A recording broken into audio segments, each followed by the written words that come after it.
Hello everyone. Hope you can see me now. Hello. Yeah. Hi, Assalam. Hi. Hello. Hello. Sorry, Kabir and I were in a different link. I don't know what happened. Now we are connected. Okay. Let me share my screen.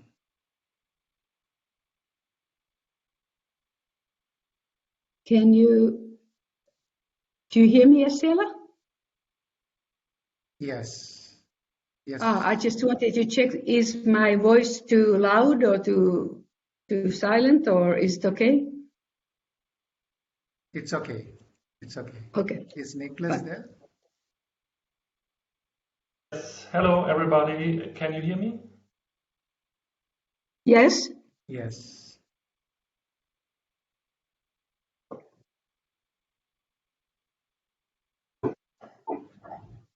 Can you see my screen?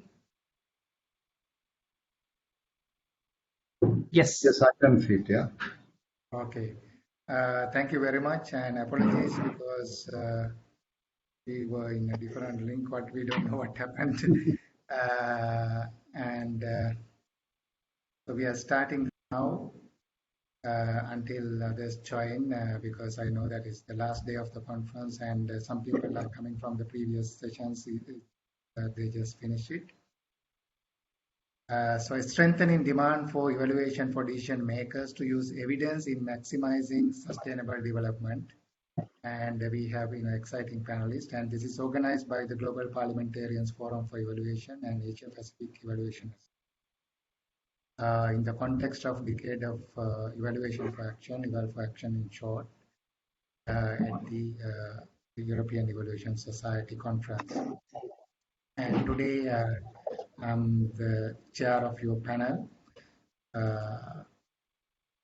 And the session objective is to create a dialogue on national evaluation policies and systems and emphasize the role of parliamentarians in demand and use of evaluation for better policy making. I know that in previous sessions also we discussed a lot about use of evaluation. 2 hours ago we had a session on with multi-stakeholder. We discussed use of evaluation. Khalil was also a panelist there. But there is no end to discuss about this use of evaluation because that is that much important. And we have a honorable parliamentarian also. Let's hear from him as well. And we have, as I said, exciting panelists today. First, let me introduce Nicholas Zierke. Nicholas, I hope I'm pronouncing your name properly. He is the Research Associate Center for Evaluation at Saarland University. And he teaches in 2 evaluation master's programs at the university. And he studied sociology and science studies and currently works on monitoring and evaluation of sustainable development. And also most importantly, he is part of Evaluation Globe project, which is a research project, which will be presented by him today. And then we have Lisa Horelli. He is a professor at Aalto University, Finland. And Lisa was, part of our initiative since 2013. We worked together in founding the Global Parliamentarians Forum. We initially did, joint programs as well between Parliamentarians Forum as well as Finland Evaluation Society. Thank you, Lisa, for all the support since the beginning. And then we have Honorable Kabir Hashim. He is the chair of the Global Parliamentarians Forum for Evaluation, and he's a member of Parliament of Sri Lanka at the moment. He is from the main opposition, but he was a minister 2 years ago. He has been a Minister of Higher Education, Minister of Investment Promotion and International Trade, Minister of Public Enterprise Development, Minister of Highways and Road Development, and Petroleum Resources Development. And he was instrumental in launching the Global Parliamentarians Forum. Most importantly, he received a Global Evaluation Award in 2017. And also we have Ana Erika Lareza, who is a young and emerging evaluator from Philippines, as well as now the president of Philippine Evaluators for Development, FieldDev, and she is a co-founder and co-leader for Evaluate Asia chapter. And our discussion today is Khalil Bitar from Palestine, former chair of Evaluate Global Network. Khalil is an independent evaluator from Palestine. He is the founder of Palestine Evaluation Association, former chair of Evaluate Global Network, and former co-leader of Eval for Action campaign. He is also a board member of International Evaluation Academy. So we have exciting panelists today, as I mentioned. Without further ado, let's listen to panelists first. And we have 4 presentations, and then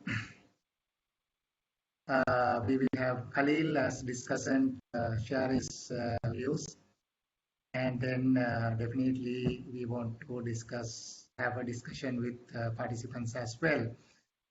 And I must invite all the participants. You have the chat bar. If you have any questions, any thoughts, please share in the chat bar, because this is not just one-way session. Definitely we want to hear from you as well. We have limited time for that, so I would request the panelists also to stick to your time. If you go over time, definitely I will alarm you. Stick to your time, so definitely we can share some time with participants as well. So Nicholas, I would like to invite you first to tell us Evaluation Globe at a glance, framework and insights into the institutionalization of evaluation in Europe. Over to you, Nicholas. Okay, thank you very much, Asela, for the kind opening words and also for the invitation to this important panel. Short question, can you see my slides right now? Yes, we can see. Okay, so I really appreciate being part of this panel and to work with you, my esteemed colleagues, together. And unfortunately, I can't present you my books because our institute is moving right now. But fortunately, I will be able to present you some results of our research project, which is called the Evaluation Globe. And I will focus on some results for Europe, for the European cases. And this research project is about the worldwide institutionalization of evaluation. And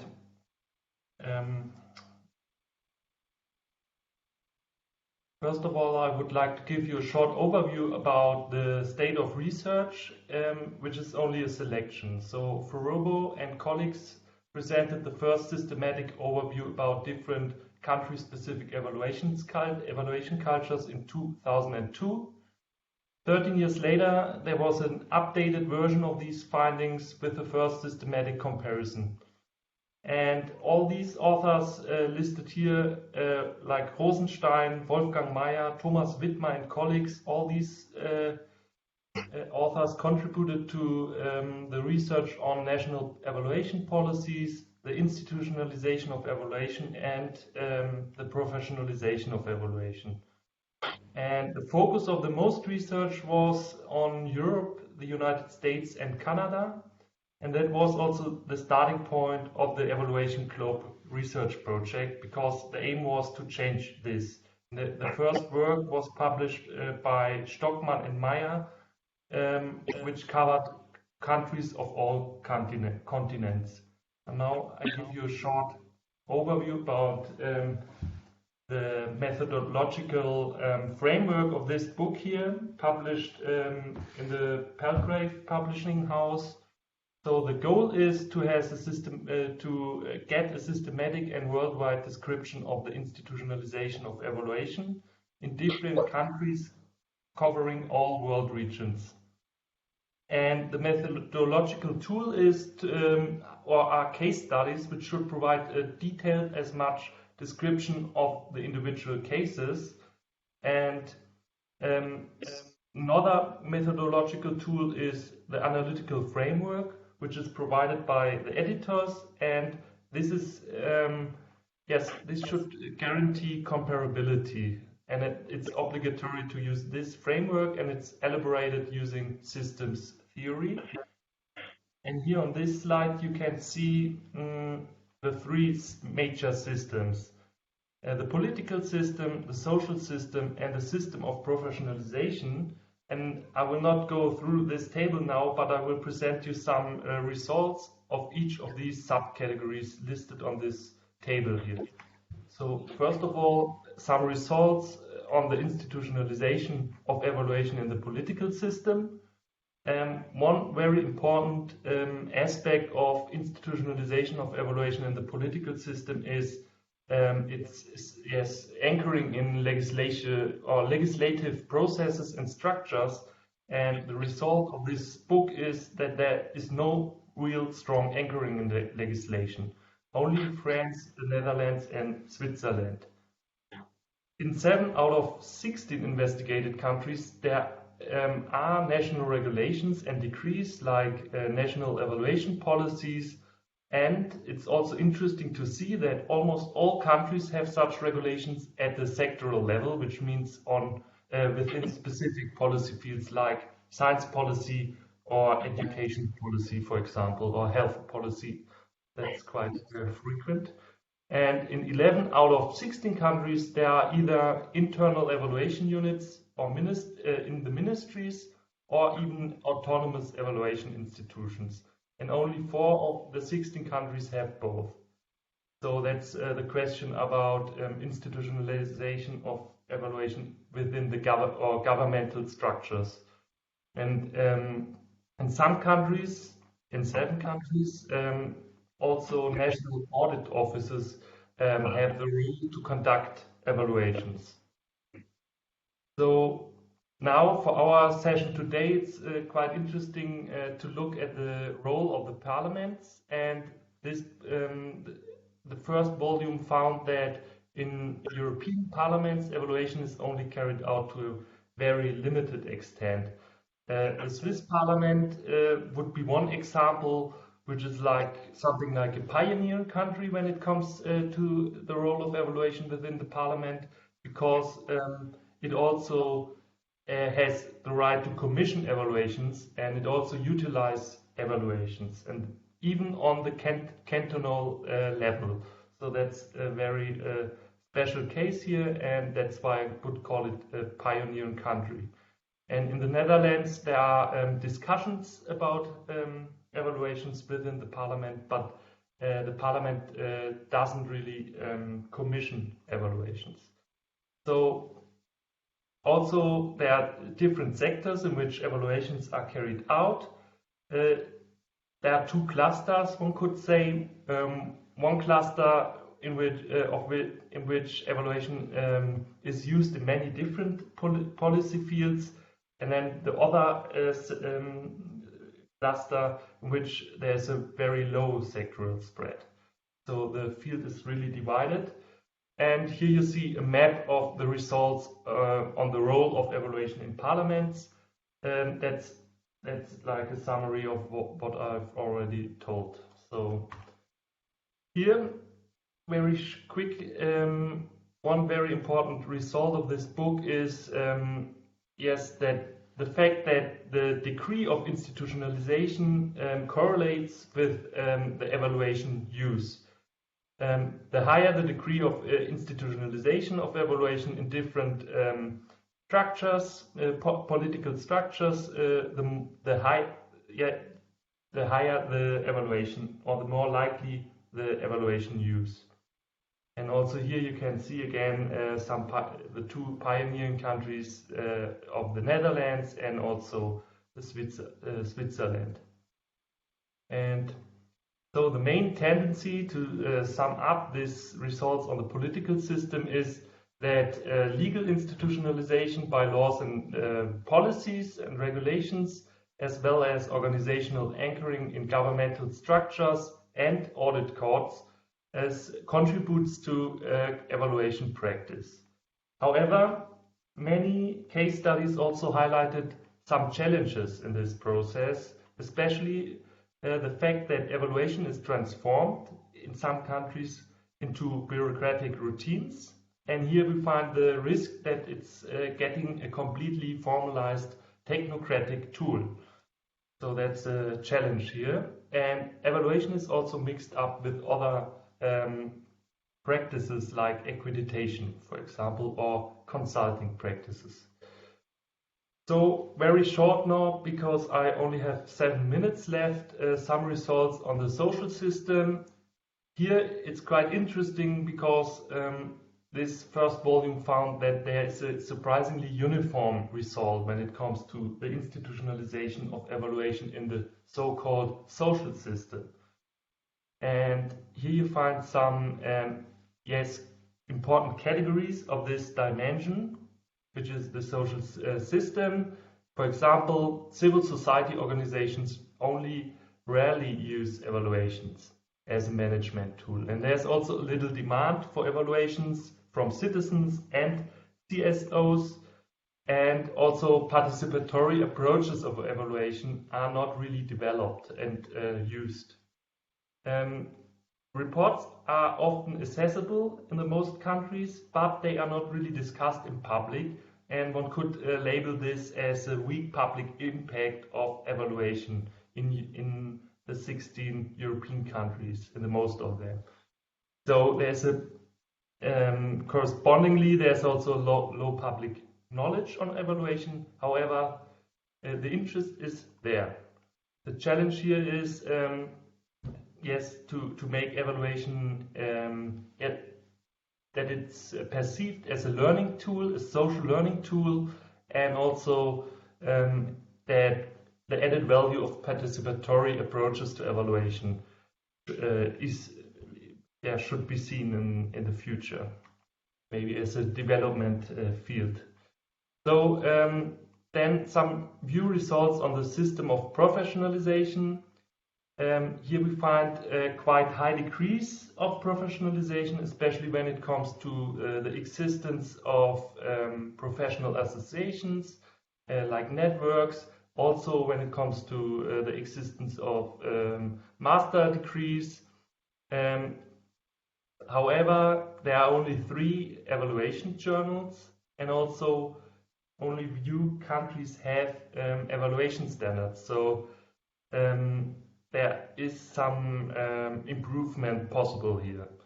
So, and also evaluation articles are not always published in evaluation journals, and the fact that we don't have evaluation standards in each country also leads to the question, if maybe the quality of evaluations is at risk. So that's a challenge of the professionalization system. Now some driving forces. First of all, one could mention. First of all, the new public management, or the trend of new public management regimes within public policy making.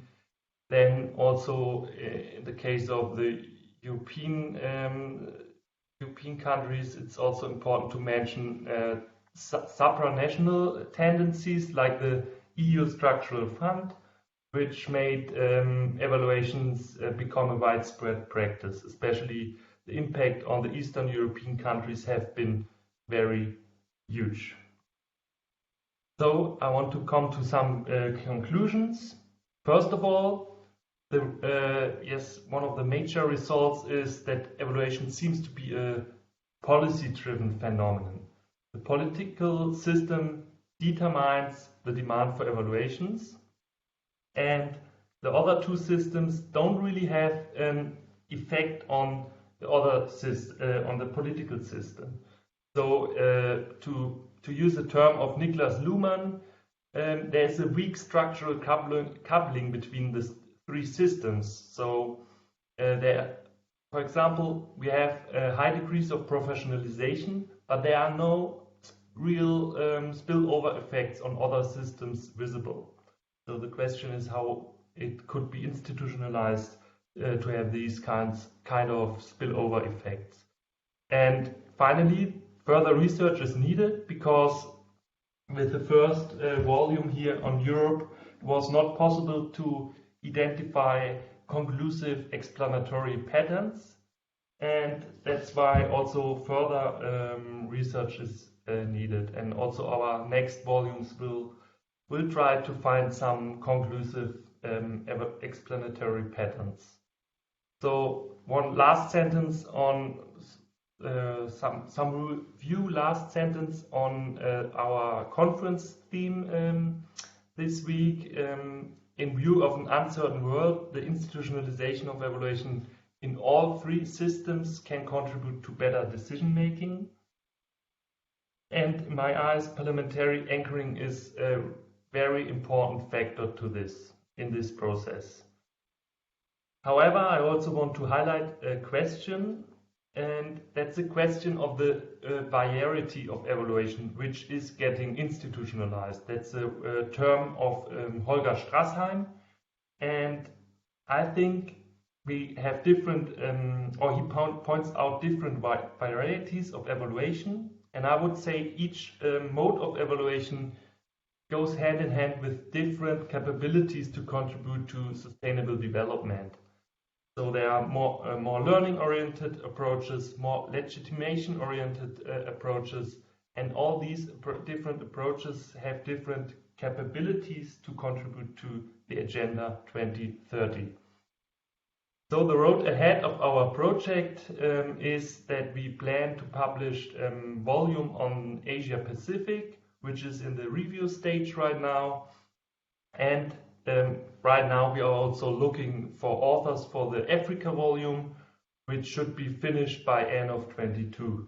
And if you're interested to contribute or to learn about or to get more information about the project, please contact globe@siewald.de.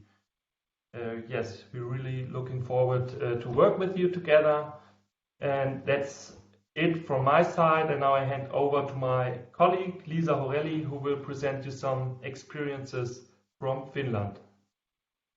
Thank you very much for your attention. Thank you very much, Niklas, for this great presentation.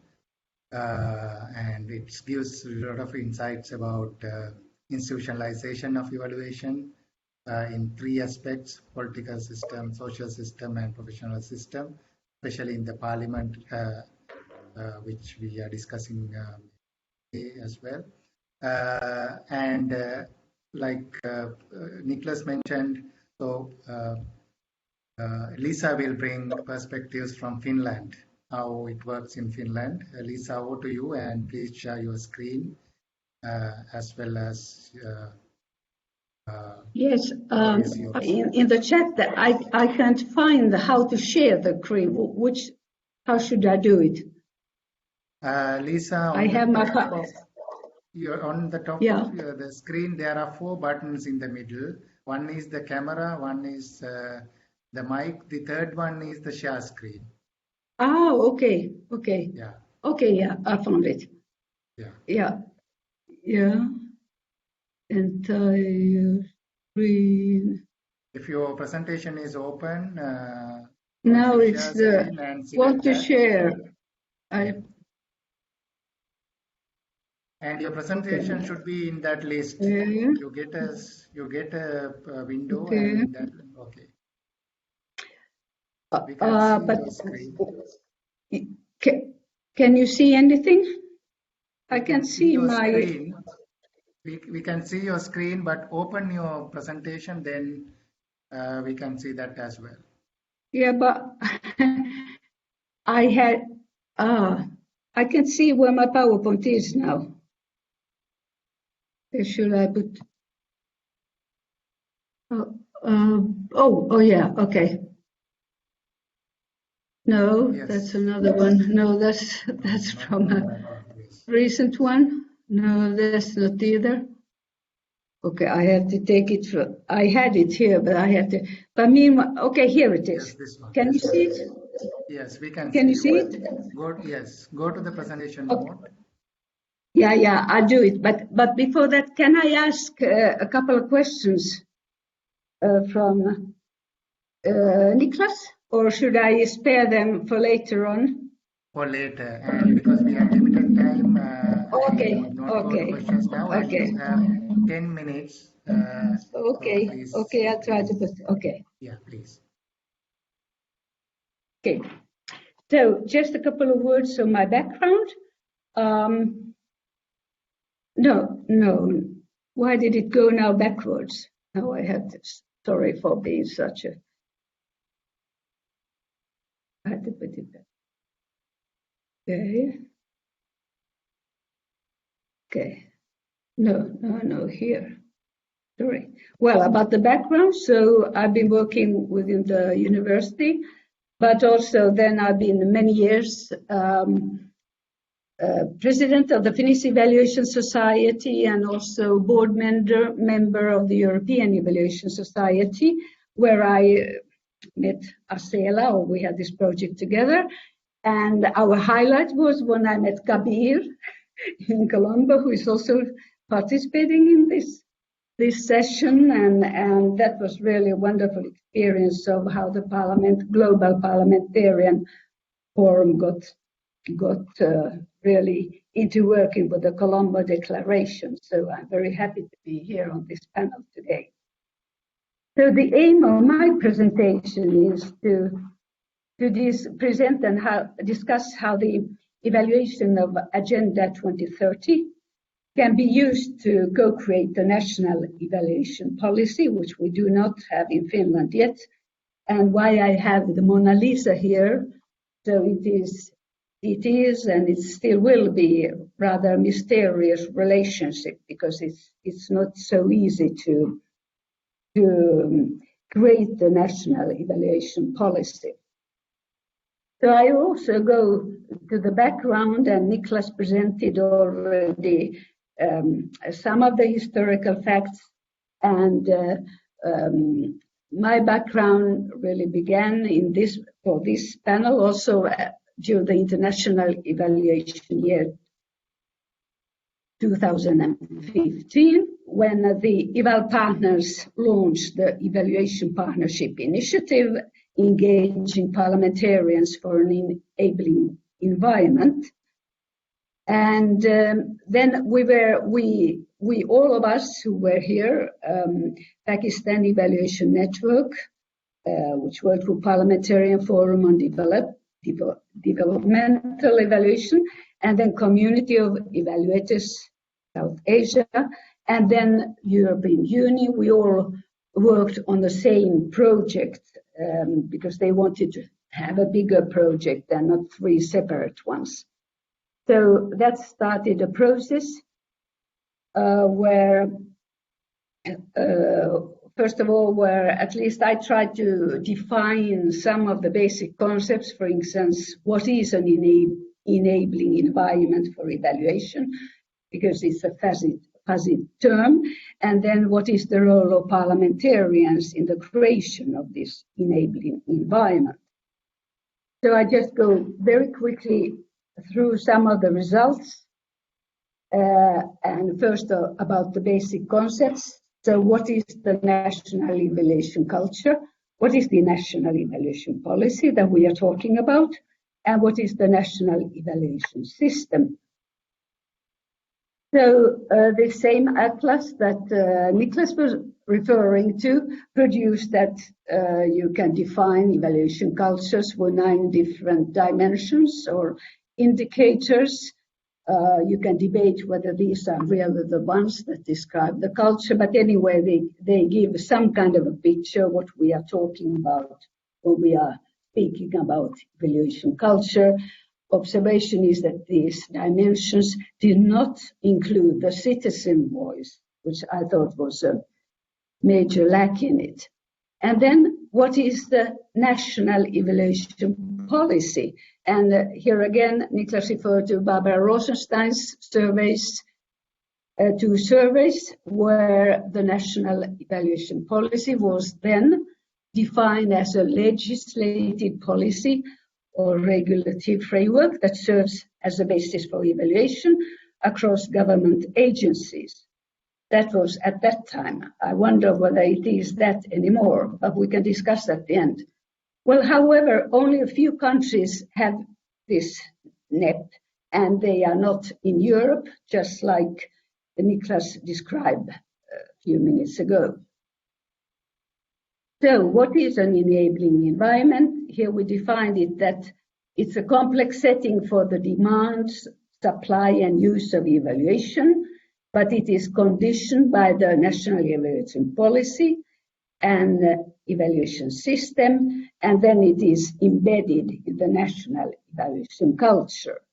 And actually, the national evaluation policy is operationalized then by the evaluation system. That can be either ideal or a real situation, but anyway, that is the mechanism that then implements the policy.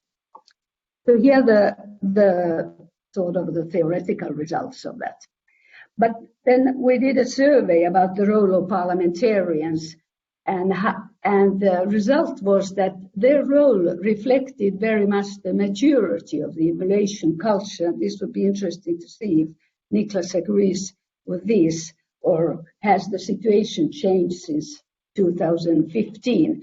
But at that time, the developing countries stressed the oversight function of parliament through the national evaluation policy, whereas more mature evaluation countries in terms of the evaluation culture, mostly opted for a managerial model of evaluation, and I think that this still is quite true. And just a few strive for a democratic, deliberative model of evaluation. So what is the latter one? So I think that Bob Picciotto, who was at the same time on the board of EES, spoke very pertinently about the importance of strengthening the citizen voice through transparency and access. And he divided that there are two kinds of democratic trends. The first is evaluation in democracy, which means transparent, accessible, and flexible structures. And I think that this is something that has evolved in recent years.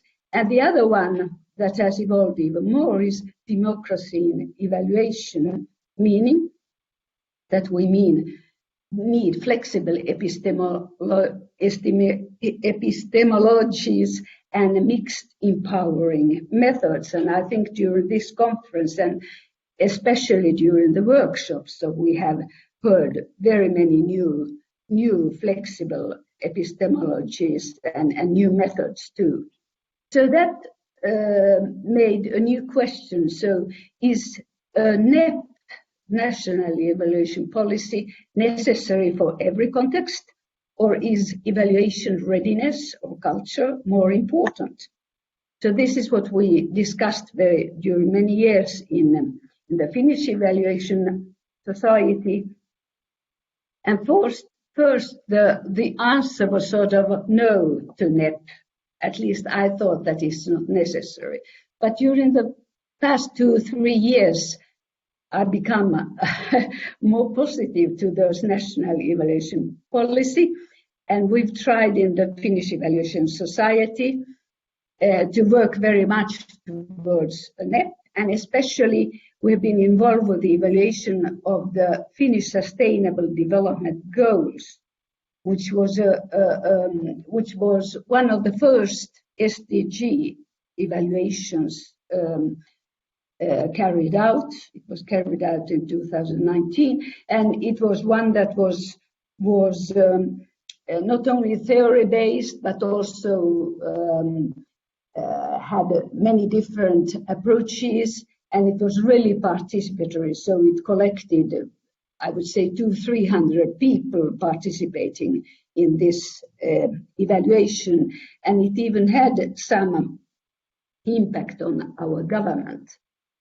So to conclude, the sustainable development has become widely accepted, but Finland still has a lot to do concerning inequality, climate change, environmental questions, and consumption issues. And the government has done a roadmap towards to Agenda 2030. So it has had some impact, this evaluation. But the Finnish Evaluation Society is now using this mass of networks, mass of people who are in this, and we are trying to work on this further on. And the conclusion is also that sustainable transformation requires long-term vision, policies, and a transformational national policy. So again, a new question. What is a transformational NEP like? And we are still working at the Finnish Evaluation Society on this. We try to map the ecosystem of the evaluation through our strategy, different fora, networks, capacity building, and we try to sculpt a dynamic mosaic of evaluative thinking and different approaches that support the coping with the wicked problems. So the evolution is from the Mona Lisa, mysterious Mona Lisa, to Joan of Arc here, who is trying to gallop towards something that would be a transformation of that like. So here are a couple of references, and then I thank you. Thank you very much, Lisa. I really appreciate your presentation and also bringing the perspective from Finland, as well as bringing, how it evolved since the parliamentarians initiative we started, and how cooperated by different countries and organizations. Thank you very much. Now I'm moving to our Honorable Parliamentarian, Honorable Kabir Hashim, Chair of the Global Parliamentarians Forum for Evaluation. Our first two speakers kept to time, Kabir, and I hope I'm passing the torch to, the mic to a parliamentarian, so you also keep to time. I know it's not easy for a parliamentarian, but definitely let's see. Floor is yours, Kabir. Okay, I can't see the screen yet, the presentation. Okay, I can see it now. Okay, hi everybody. It's nice to be in such a prominent group of panelists. I feel dwarfed by the presence of the panelists alongside me. But as a politician, I'm happy, I'm proud to be here with you all. And as Asela said, the biggest challenge is for a politician to keep on time when speaking. So I'm going to try to take up that as my key challenge. And we're going to talk about how this Colombo Declaration emerged, right? It has a history behind it, and it's important to know when I heard Nicholas and Lisa, it connects, the dots connect up here. So let me move on to the next slide to tell you all how this works. So if you take the key institutions that any country uses to enable monitoring and evaluation, normally there's a monitoring and evaluation department, if at all. Sometimes it's there, it doesn't work. Then there's Parliament, which is mostly not connected with evaluation. Then you have the SDG units in every country now. The Ministry of Finance, which is in charge of evaluation, and then the Supreme Audit Office, which is also very conventional and doesn't use evaluative techniques. Mostly it uses the conventional accounting system. Next slide, Asal. So, in reality, what I have seen as a politician, not only in my country, in many countries, by interacting with other parliamentarians, is that there's usually no specific or entity that takes responsibility for monitoring and evaluation. Most countries, majority of countries don't have evaluation policies. And the parliament has no mechanism. Almost every parliament does not have a mechanism to evaluate or use evaluation reports. The national budget is not based on evidence, not performance based, and progress is usually measured in terms of financial terms and not results. So that's the reality. And the next slide, Asel. So if you see the picture here, if you look at the picture, it's a whole lot of information overload. What I'm trying to depict from that picture is a whole lot of fake news, politically biased news, emotionally charged news that is floating around. And for politicians today, the voters are asking for more accountability, they're asking for good governance, and they want evidence in policy making. So they are, the parliamentarians and politicians are looking at finding tools that can help them to look at evidence-based policy making. This becomes very important. Yes, Asila, we can go to the next slide. So it is in this context that I look at this. We go to Winston Churchill's. Kabir, just a second.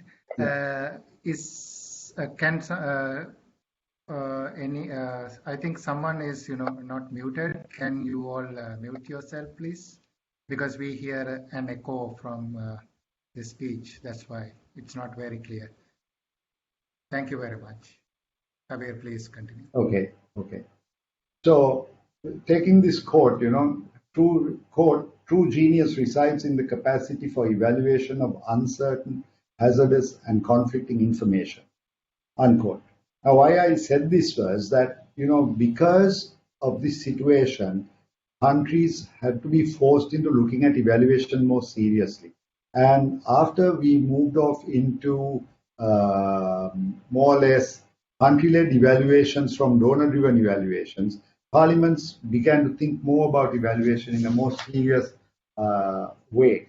So in this sense, there was a big challenge to overcome because, we realized that mostly, whilst warpayers, professional evaluators, governments, which were mostly represented by the executive or the public sector, was involved with evaluation, the key decision makers and the end users of evaluation reports, being the political leaders or the parliamentarians, were never involved in the process. So this was one of the challenges that was taken up. Because if you look at what the UN said when they launched the SDGs, they talked about moving evaluation from the domain of the executive and from the domain of the ministry-driven exercise to mobilize parliamentarians to get involved in the SDGs and the evaluation process so that they can play an essential role because they could establish the conditions, because they were involved in policy making, they were involved as legislators, as passing budgets and using the oversight functions, and they could support evaluation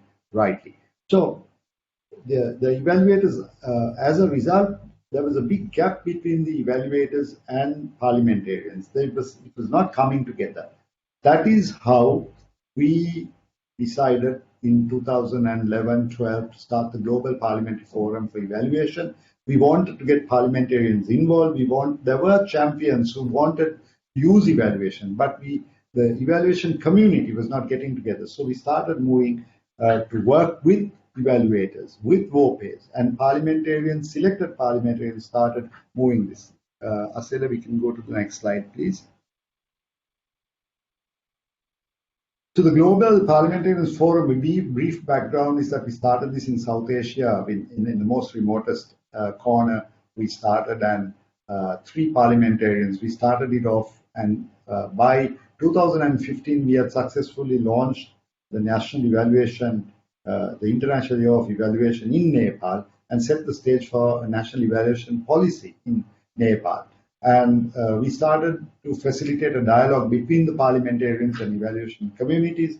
We parliamentarians started engaging and going to evaluation conferences, looking at it. We created champions in parliaments who went back to their parliaments and lobbied and advocated for evaluation to be used as a tool. So we started successfully in doing this to create the enabling environment, to support creating the enabling environment for nationally owned, transparent, systematic, and standardized evaluation processes.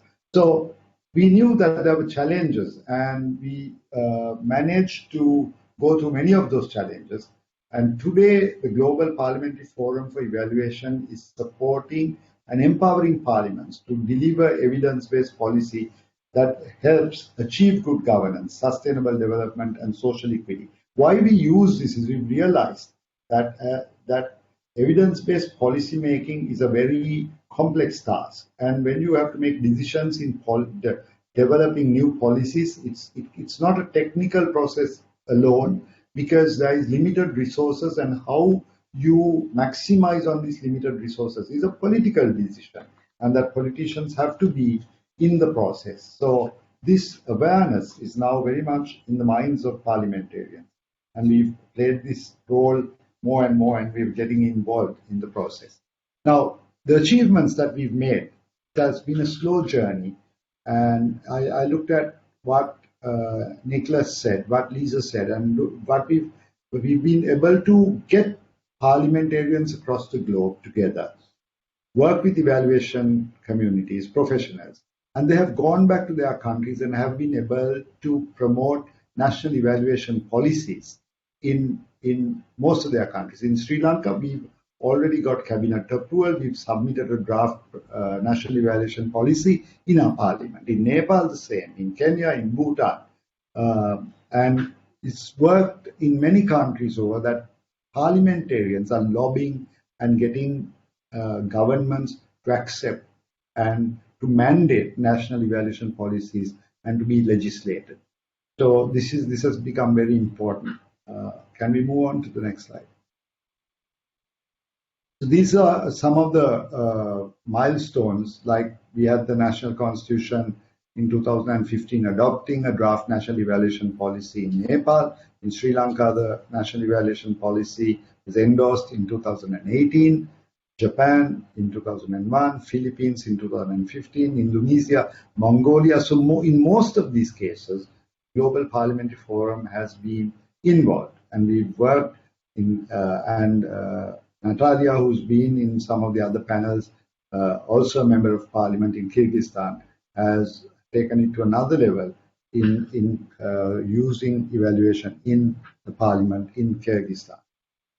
So coming on to the next slide, I would like to, Asela, come to the Colombo Declaration, because I think I'm getting short on time. Now, the Colombo Declaration was what we decided. We had the Eval Colombo Conference in 2018, the first ever global conference, evaluation conference, organized by the Global Parliamentary Forum for Evaluation with the Sri Lanka Parliamentary Forum for Evaluation.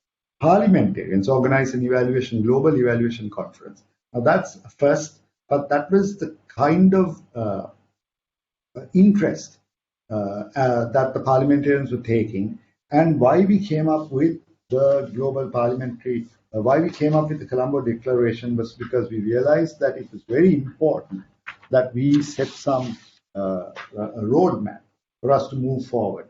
This is what we think can take this forward. We identified problems where practically what we need to do to push through and make evaluation a mandatory thing, and why we wanted to do it. So the Colombo Declaration was made in 2018. There were the UN agencies, the government of Sri Lanka, the Global Parliamentary Forum was involved in this Eval Colombo 2018 conference. We made the declaration, and a representation of parliaments, governments, international development agencies, UN agencies, non-governmental agencies, and evaluation professionals were together in making this declaration and this commitment.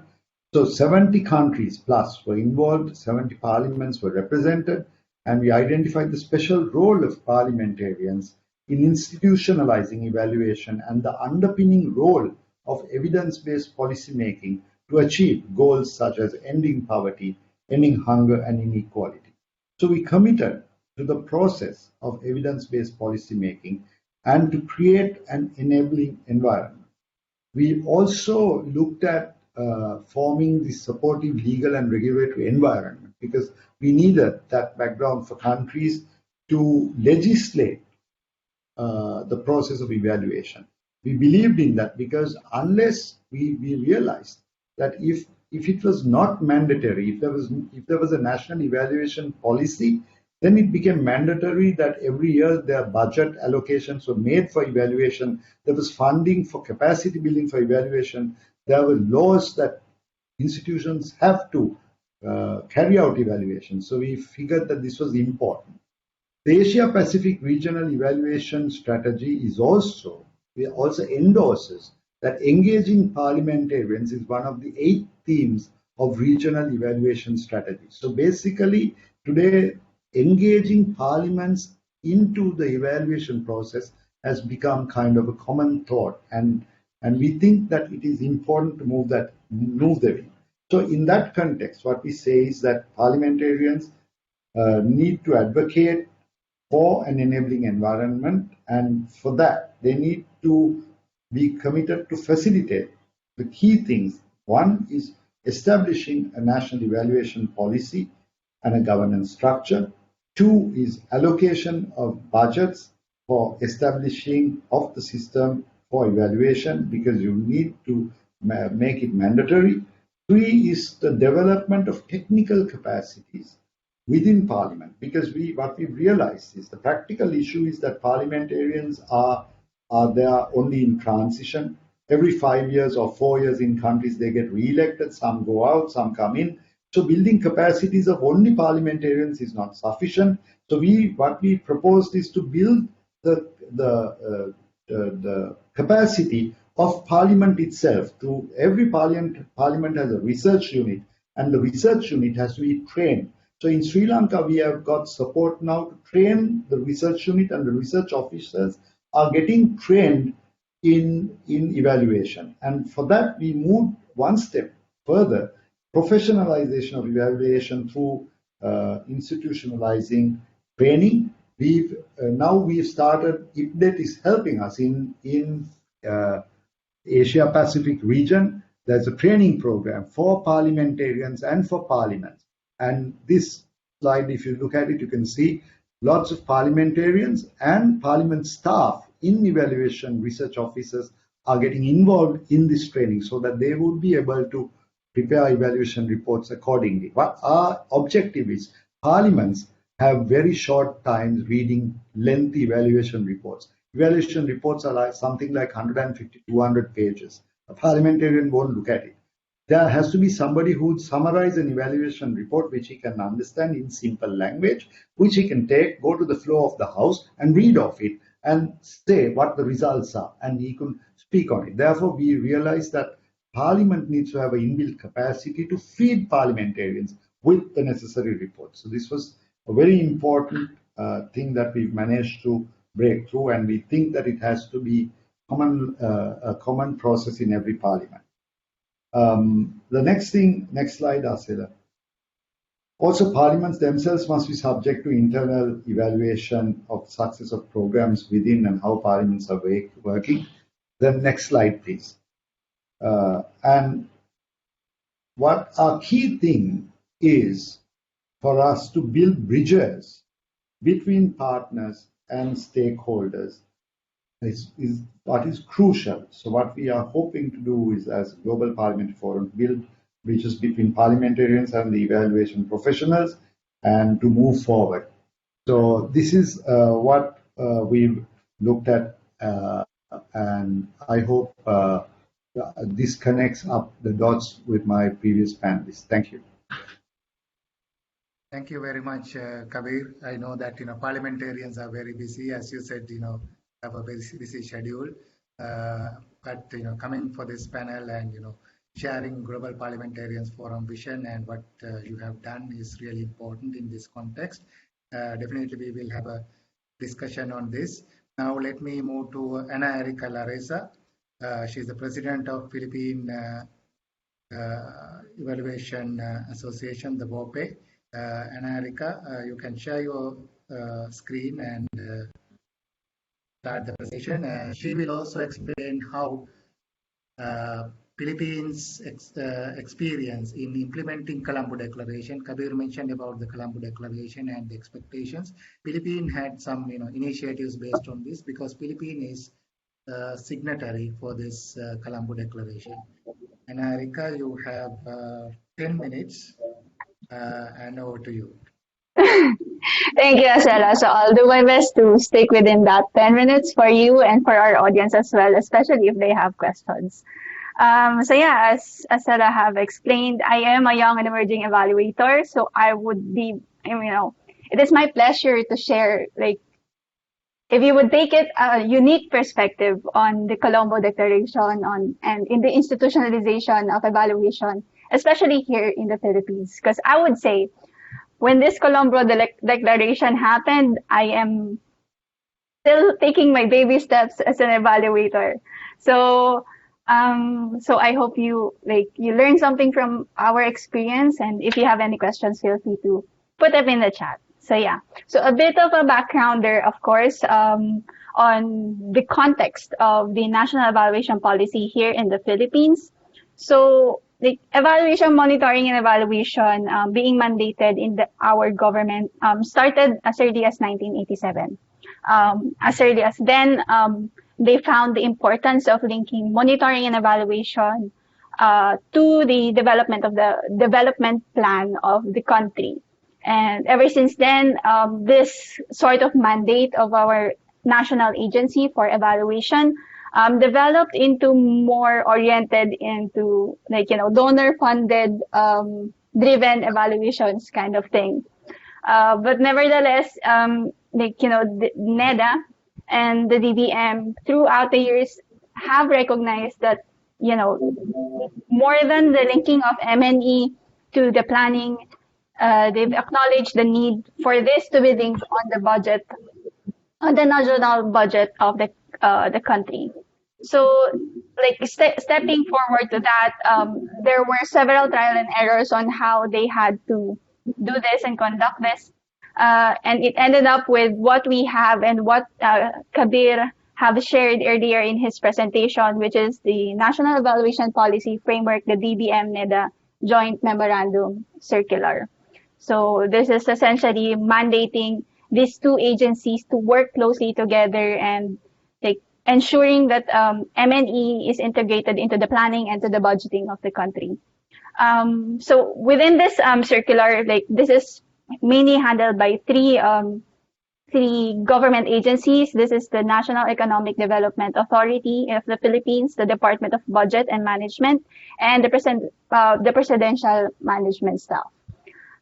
What you can see here is obviously one of the limitations of this circular is it's only limited on the executive branch of the country.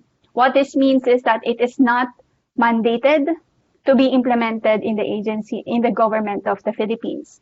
So after all of that, what it came up with was several challenges, this is chronic challenges, I would say. So MNE capacities is varying not only institutional but also on individual levels.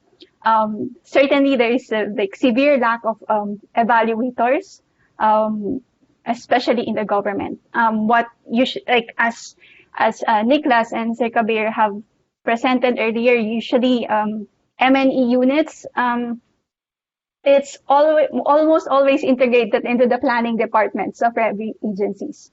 And it would be very sad for me to say that I've already met one person who's managing the MNE of a whole national agency from top to bottom. Just one person. And can you imagine how difficult would that be for her? And she is a young and emerging evaluator. She has less than 5 years of experience and she's already in that position. So aside from that, obviously there's also a lack of political will. In the sense that political will that the decision makers are always find MNE as mostly an accountability measurement tool, and it's not something for the purpose of learning. It's not something for the purpose of growing their policies and improving their programs. So these are the challenges that's been chronically happening in the country, especially in the government. So coming in with the Colombo Declaration,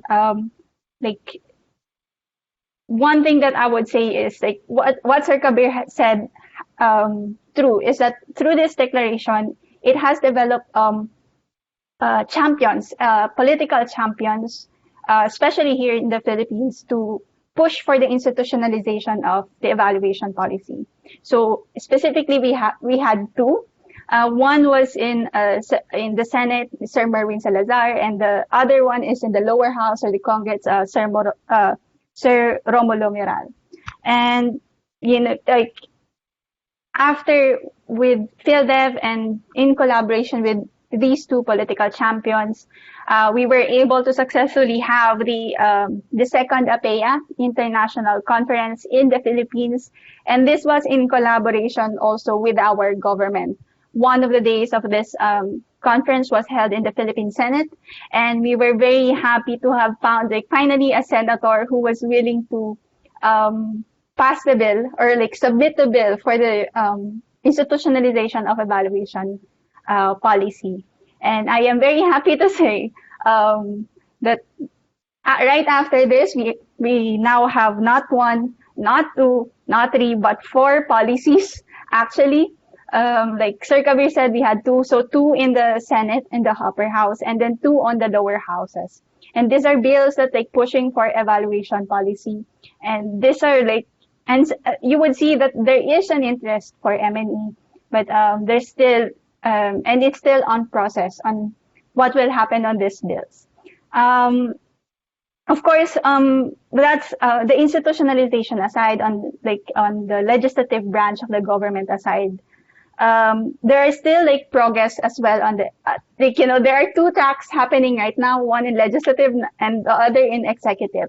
In the executive branch, we started having this devolution of government functions into the lower on the local government units, and so this is in response to Mahana's bill, wherein they wanted to transfer certain functions of the executive branch of the government into the local government units, local as in community level functions. And it's very interesting to see that in this executive order, one of the sections, this is actually very recent, this is just this June this year, that they have indicated that the functions, the monitoring and evaluation functions, are going to also be devolved into the local government units, and they will be ensured that they would be in line with the plannings and the MNE systems of both regional and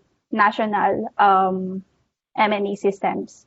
So that's very much it for the experience so far, and this is mostly my perspective as well as a YEE with regards to the development of our progress in pushing for the evaluation policy in the country.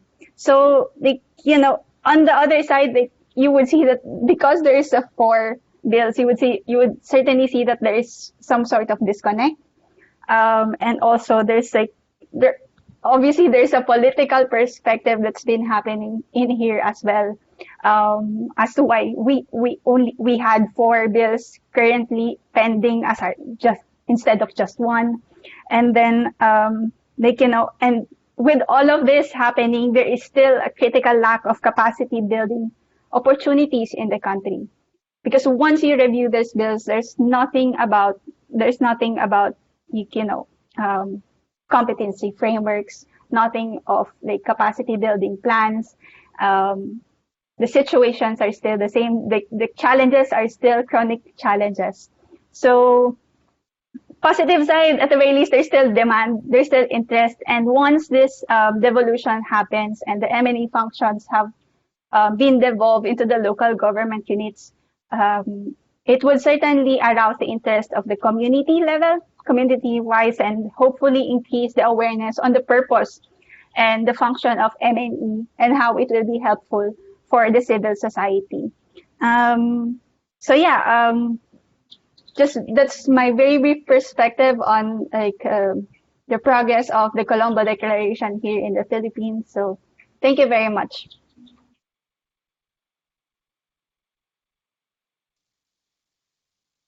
Thank you very much, Anna Erika. Appreciate a lot. So we have listened to all the panelists, including a young and emerging evaluator. Now we would like to listen to our discussant, Khalil Bitar, for additional comments and his insights. Khalil, over to you. Thank you, Asela.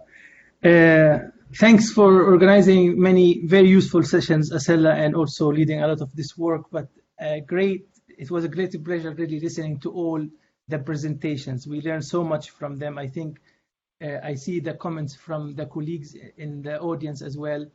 They find the presentation, all of the presentations, all of them to be very useful. So in my commentary, or just trying to see the trends among the different presentations, but I will try to make it quick because I really see that we have a lot of questions. First, with Nicholas, his presentation is very important to show us the much needed research that is required, the rigorous research on this topic. And it's very good to see this because most of the time the research we see from university and academia and authors in evaluation, they talk about national evaluation policy in general, but not in this case study approach, which I really appreciate. In fact, that is a global project and it has a next, for example, for APIA and Africa and other places. That is really important. A lot of the findings which Nicholas highlighted, we saw it in Lisa's and Kabir's and also Erica's presentation, which also interesting because it shows us the research is with the practitioners and the politicians and the parliamentarians is meeting. Nicholas also highlighted the point about uncertainty and the importance of that problem we're facing and how important is to consider these issues in kind of grounding us in reality. So there is a progress in all of these countries, but there are lots of challenges.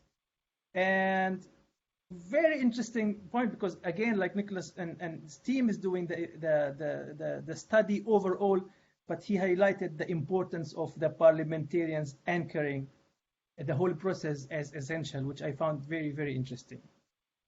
And from Lisa, I think Lisa has raised so many important points. First, just telling us about Finland as well, there is no policy, but also the whole thinking about the different evaluation cultures versus policy, if we need culture and policy for culture.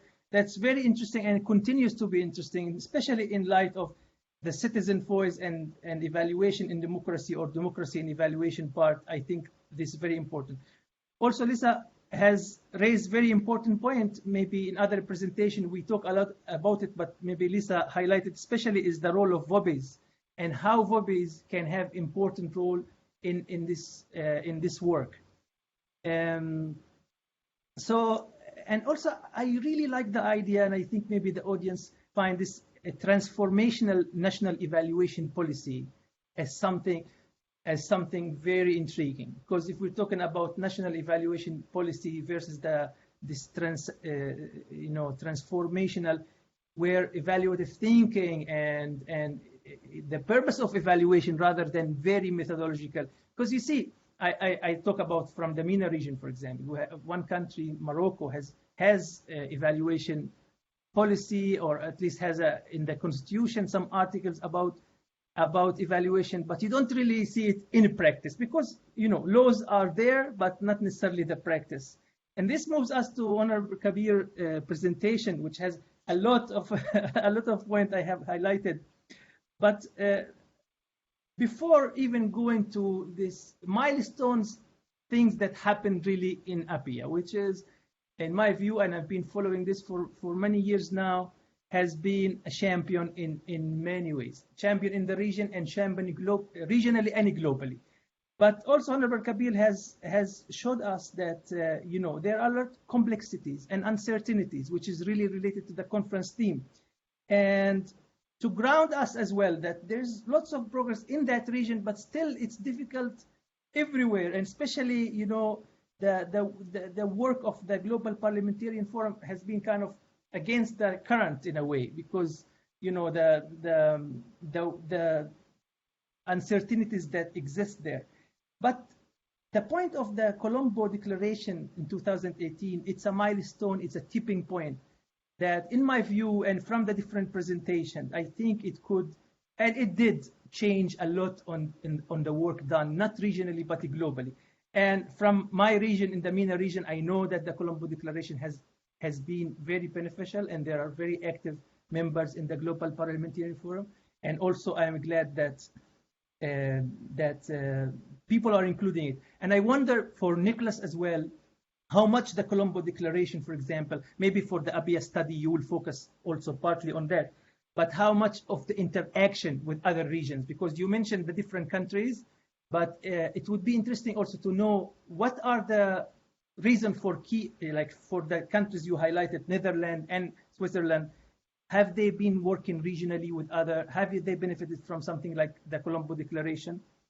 Again, with the Honorable Kabir, there are a lot of points, but I think one really main highlight for me is this regional coordination. So a lot of work started in Nepal and Sri Lanka, but the mainstreaming of the work in the region, perhaps it is, at least from my knowledge and what I know, it's the only region that this happened. And what can we learn from this experience is very important. And the new initiative, the Asia Pacific Regional Evaluation Strategy, I know that this doesn't exist in any other region as well, and the EBDET program. So these, how can we really use it in other regions as well, through the Global Parliamentarian Forum? Because obviously there is a lot of work is done. And finally, with Erica, with the Young and Emerging, brilliant Young and Emerging Evaluator, she highlighted the very important challenges that all other presentation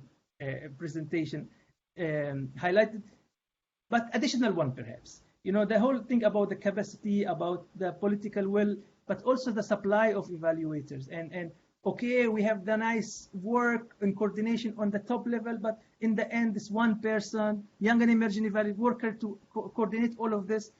But I think Honorable Kabir already mentioned that, you know, we need to build the capacity, and this is the initiative with EBDET, and I really like that it's working with staff, not only parliamentarians, but the staff, because they are so essential to the process.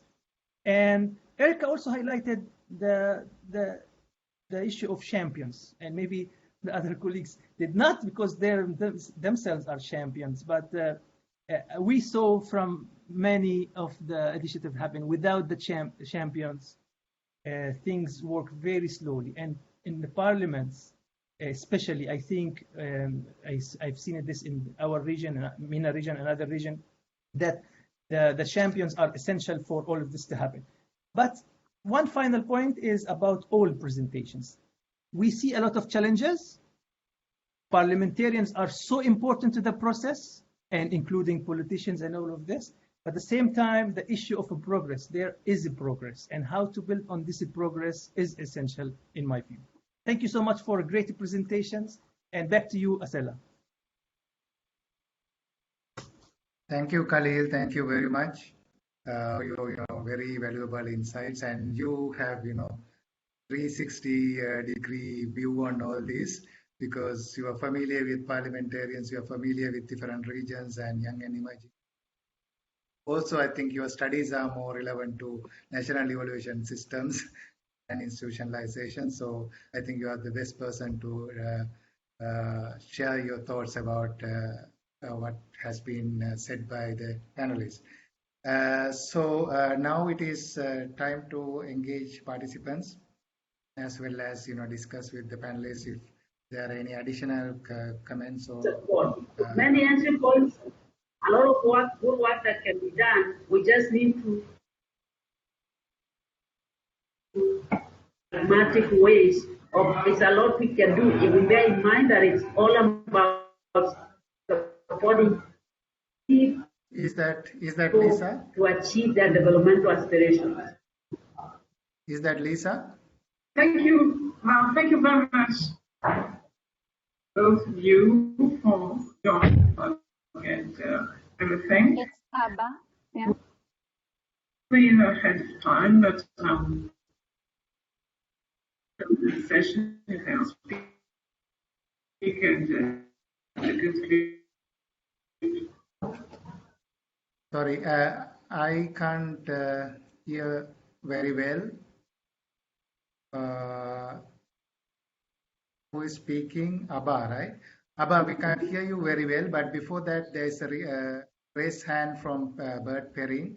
Let me, and he requested time to share his question, and I will come back to Abba.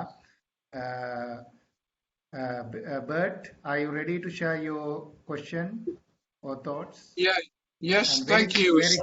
Very quickly. And if others also want the floor, please use raise hand, because when you go to people, at the bottom of people, you have raise hand. Please raise hand, then you will get the chance according to the time available.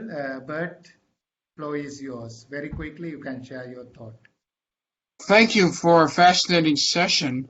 And I'd like to start by saying that arguably one of the most important movements in recent years in evaluation, thanks in large part to the efforts of Kabila and Asela, was the growth of parliamentarians engaged in evaluation. Now what I'd like to do is be a bit provocative, if I may, just to be cut to the chase.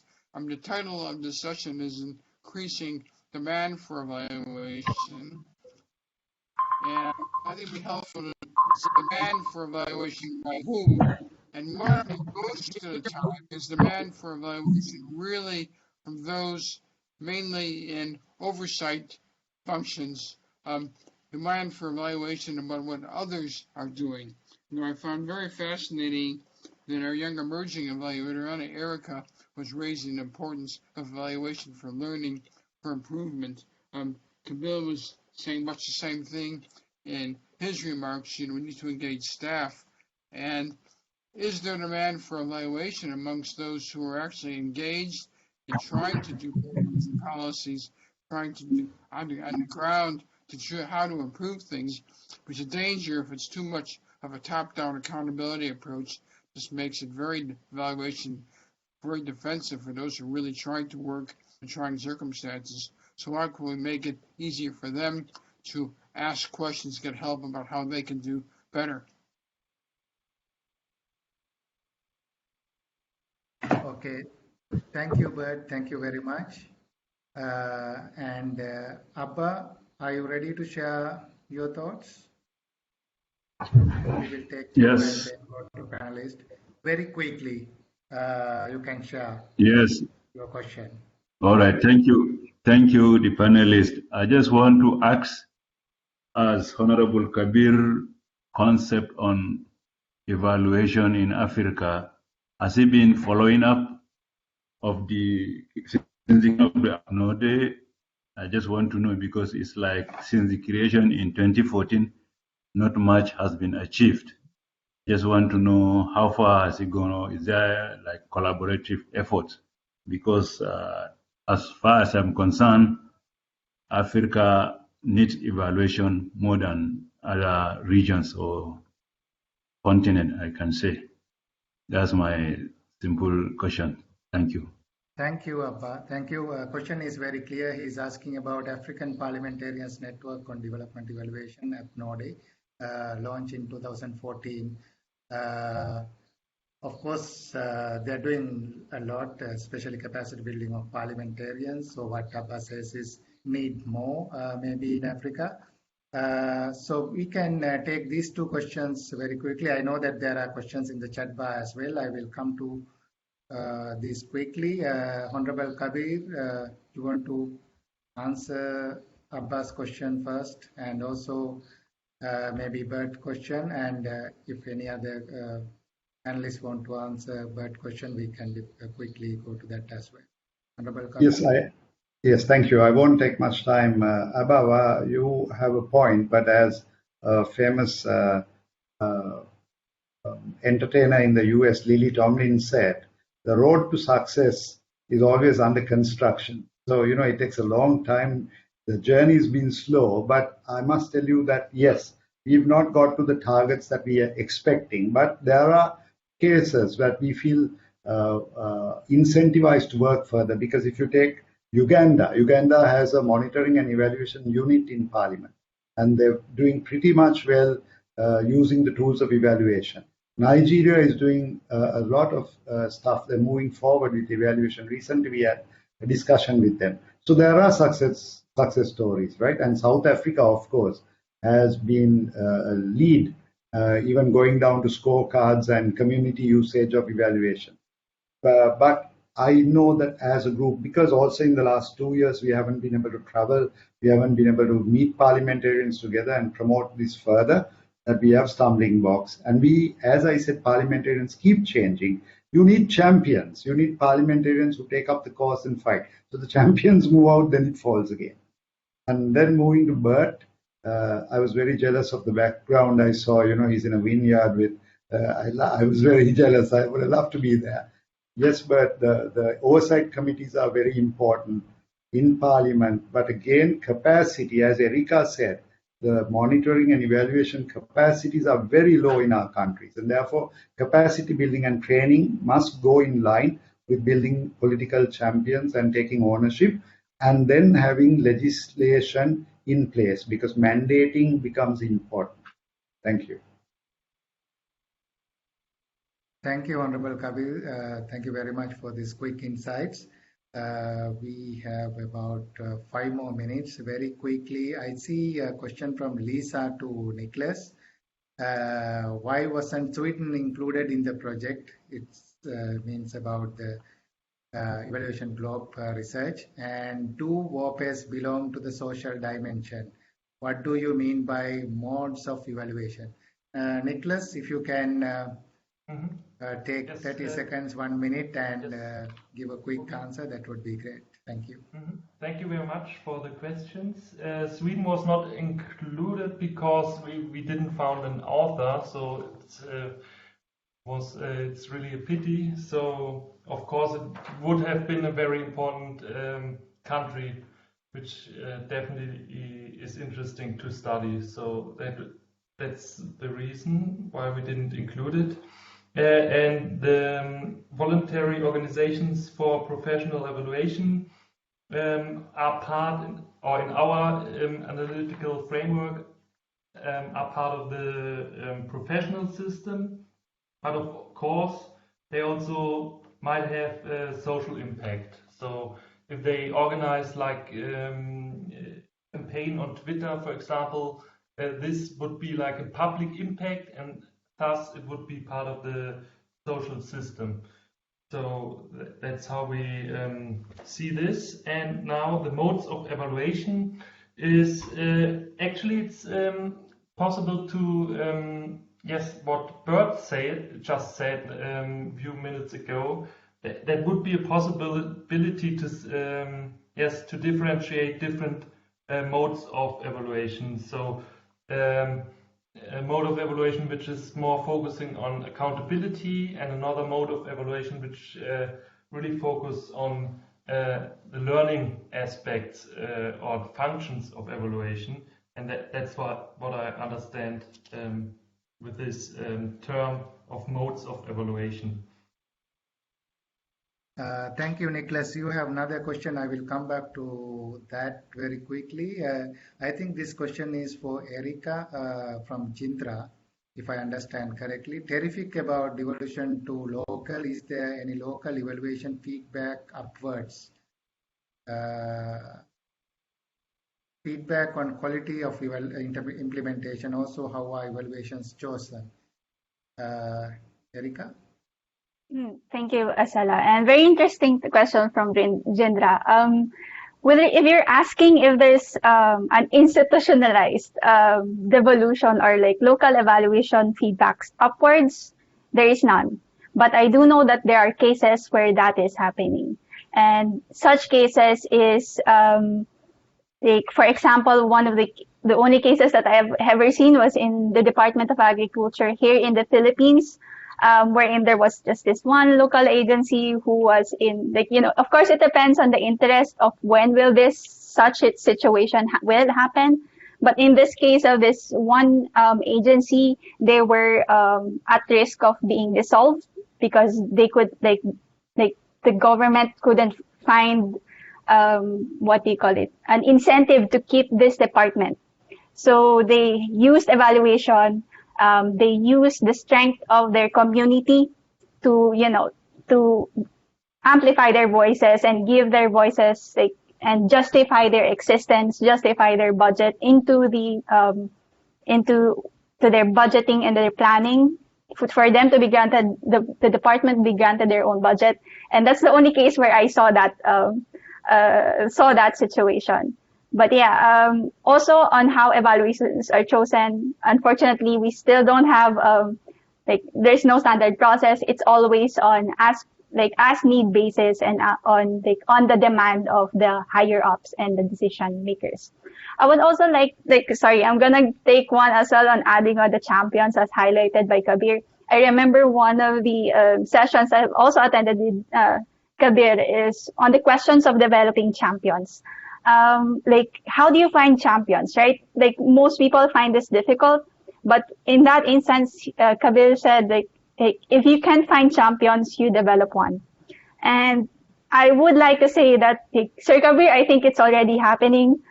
Champions, from the youth, people like me who have seen this happening, we are already starting to rise into positions. I know many colleagues of mine who would fly higher than me in the government, who's already into the advocacy of evaluation, and they're trying to push for institutionalization of evaluation within their circle of interest. So indeed, the progress is slow, but it's really happening. So thank you. Thank you, Anna Erika. Bravo, Anna Erika. This is said by Bert Perring, actually, highlighting the importance of evaluation for learning and for improvement versus just for accountability. So thank you very much. And Lisa, you have 30 seconds for your last thoughts. Lisa?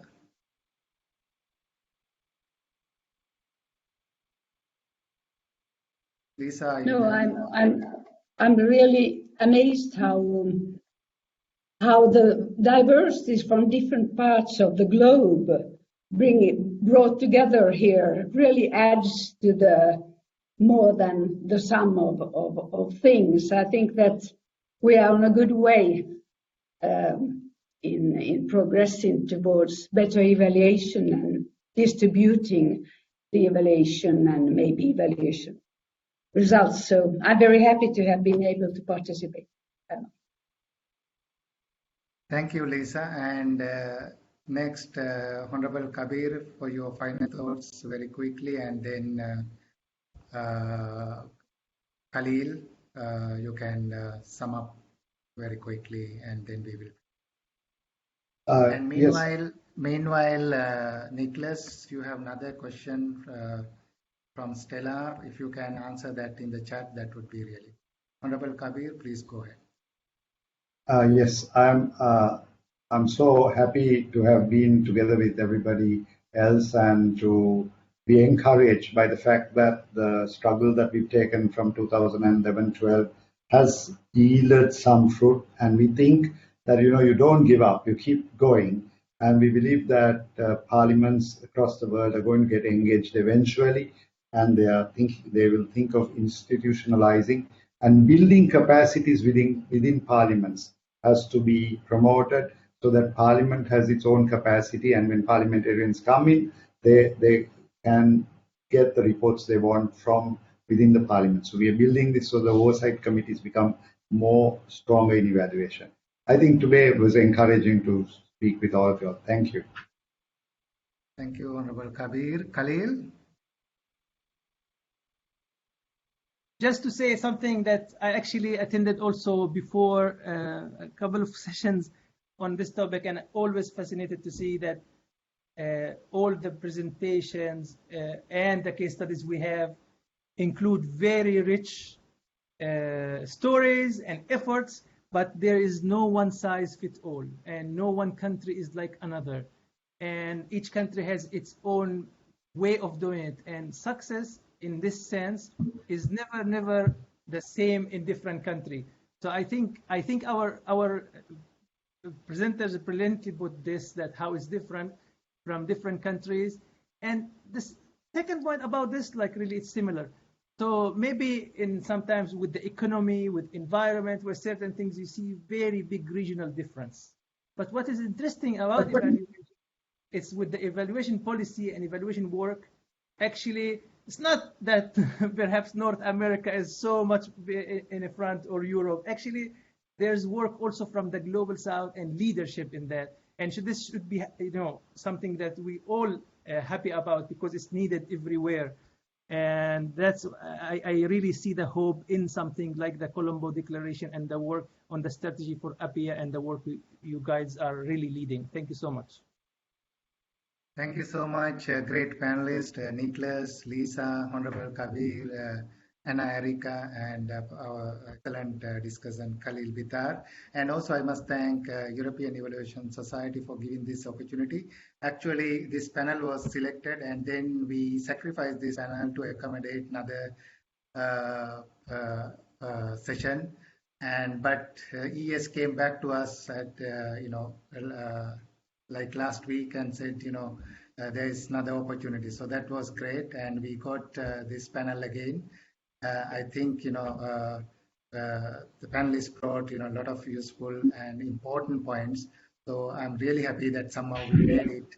And that's why I thank ES for giving this opportunity again. Thank you very much, everyone. And at the end of this conference, I think maybe, many of you are, now tired with, many sessions, but at the same time, very happy about this great presentation and great panel, and looking forward to engage with you again and again in future. Thank you very much. Thanks to the great moderator. Thank you. Thank you, everyone. Thank you, everyone. Nice to see Thank you you, all Asela. again. Thank you.